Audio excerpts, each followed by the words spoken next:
પ્રથમ તબક્કાની ચૂંટણી પ્રચારના અંતિમ દિવસે દિગ્ગજોએ લગાવ્યું જોર। 19 એપ્રિલના 21 રાજ્યની 102 સીટો પર થશે મતદાન।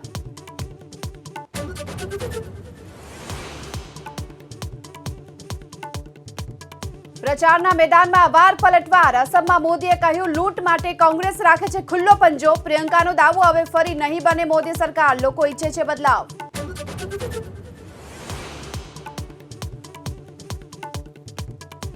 ચૂંટણી પહેલા પ્રથમવાર એક મંચ પર રાહુલ અને અખિલેશ। સંયુક્ત પ્રેસ કોન્ફરન્સમાં રાહુલની ભવિષ્યવાણી, 150 થી વધુ સીટ નહીં જીતે ભાજપ। અખિલેશે કહ્યું, એનડીએનો સફાયો કરશે પીડીએ।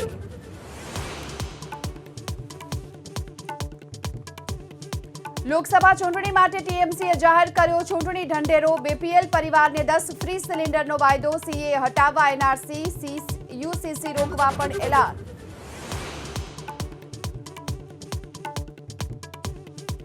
રામલલા મંદિરમાં સૂર્ય તિલકના પીએમ મોદીએ કર્યા દર્શન। પીએમએ સૂર્ય તિલકના દર્શનની તસવીરો કરી શેર।